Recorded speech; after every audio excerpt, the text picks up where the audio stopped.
Para saudara dan saudari yang Tuhan cintai, selamat pagi dan selamat bertemu lagi dalam renungan harian dari Paroki Santo Petrus dan Paulus Hargapura, edisi hari Jumat, tanggal 18 Juni 2021 dalam masa biasa yang ke-11. Mengawali hari yang baru ini, kita hendak mendengar dan merenungkan sabda Tuhan. Marilah sebelum kita mendengar dan merenungkan sabda Tuhan, kita berdoa. Dalam nama Bapa dan Putra dan Roh Kudus. Amin. Allah Bapa Maha Kuasa dan Kekal, ajarilah kami menghargai sabda yang Kau sampaikan kepada kami. Semoga sabda itu meresap benar dalam hati kami, merasuk sampai ke tulang sumsum, serta membantu kami membahagiakan sesama. Bersabdalah ya Tuhan, kami siap untuk mendengarkan. Semua sabda-Mu yang hendak kami dengar dan kami renungkan untuk mengawali hari yang baru ini, semakin mengarahkan kami untuk hidup sesuai dengan kehendak-Mu. Terpujilah Engkau Bapa, Putra dan Roh Kudus, kini dan sepanjang segala masa. Amin. Para saudara dan saudari yang Tuhan cintai, sabda Tuhan yang hendak kita dengar dan kita renungkan untuk mengawali hari yang baru ini diambil dari Injil Matius pasal 6 ayat 19 sampai 23. Tuhan bersamamu. Inilah Injil Tuhan kita Yesus Kristus menurut Santo Matius.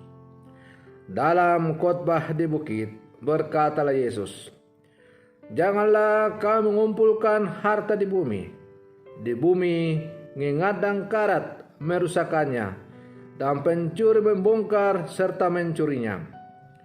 Tetapi kumpulkanlah bagimu harta di surga. Di surga ngengat dan karat tidak merusakannya, dan pencuri tidak membongkar serta mencurinya. Karena di mana hartamu berada, di situ juga hatimu berada. Mata adalah pelita tubuh.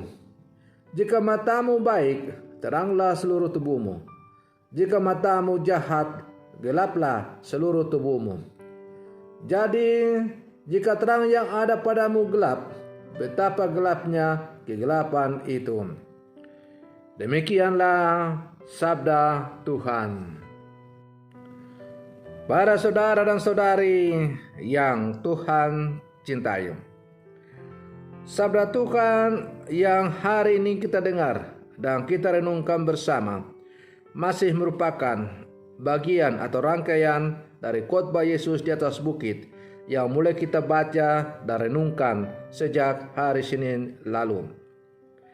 Melalui bacaan yang kita dengar hari ini, Yesus mengajak kita untuk supaya dalam menjalani kehidupan di dunia ini, kita mengejar harta surgawi.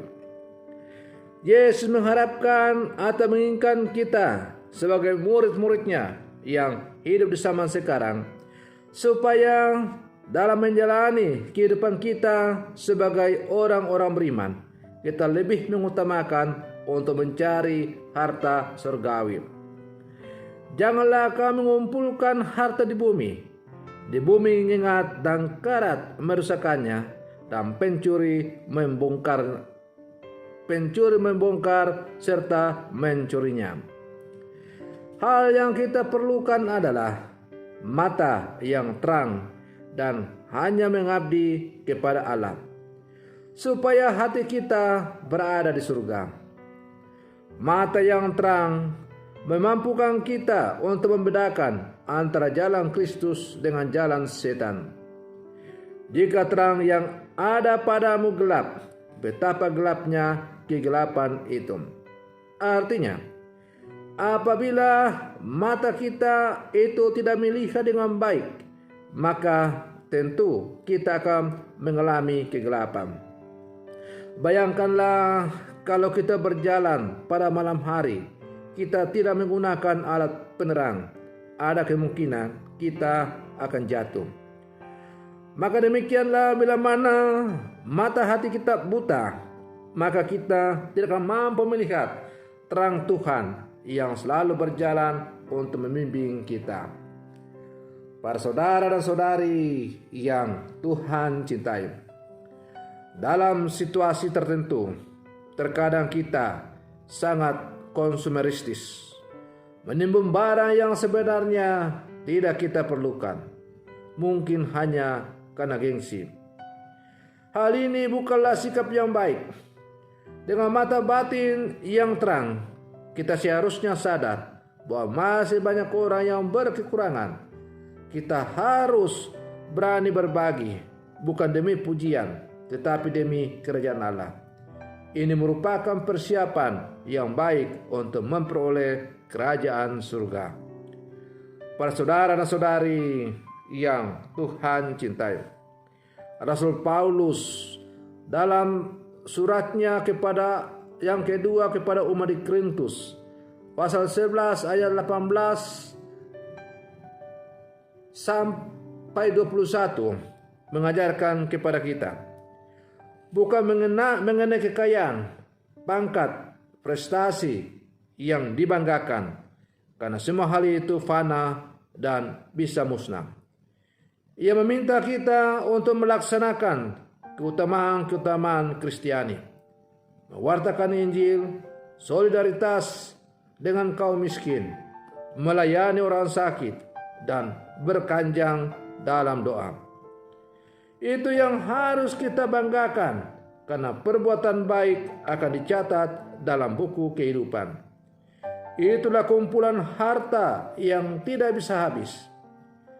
Para saudara dan saudari yang Tuhan cintai, sebagai murid-murid Yesus yang hidup di zaman sekarang, pertanyaan refleksi yang patut kita untuk renungkan dalam menjalani kehidupan kita sebagai orang-orang yang percaya kepada Yesus di zaman sekarang adalah, apakah dalam seluruh kehidupan kita saya sudah mengutamakan untuk mengumpulkan harta surgawi, ataukah saya masih lebih suka untuk mengumpulkan harta duniawi, sehingga saya menganggap kehidupan beriman saya itu hanya sebagai sebuah hiasan saja.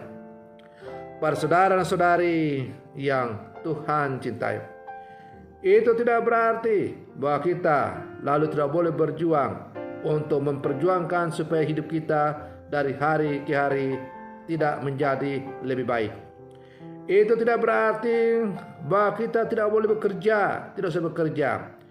Itu tidak berarti bahwa kita tidak boleh berusaha untuk mengumpulkan harta kekayaan. Tetapi yang harus kita sadari adalah dalam memperjuangkan itu semua, hendaklah kita sadari bahwa pada akhirnya yang kita tuju adalah Allah itu sendiri. Maka ketika saya berjuang untuk mengejar karier, mengejar kekayaan, pangkat jabatan, hendaklah nilai-nilai kerajaan Allah, nilai-nilai Kristiani menjadi patokannya. Dan hendaklah segala sesuatu yang kita peroleh itu pada akhirnya kita arahkan sebagai sarana untuk membantu pewartaan dan perluasan kerajaan alam. Hendaklah segala sesuatu yang kita peroleh itu hanyalah semata-mata karena anugerah dari Tuhan, dan tidak boleh hati kita melekat pada apa yang kita miliki. Tetapi apa yang kita miliki itu kita dapat jadikan sebagai sarana untuk membantu sesama, untuk membantu karya-karya pelayanan dari gereja. Para saudara dan saudari yang Tuhan cintai, semoga perlindungan saya untuk mengawali hari yang baru ini semakin menghantar kita untuk menjadi murid-murid Yesus yang sejati di zaman sekarang. Semoga demikian. Selamat pagi. Tuhan Yesus memberkati.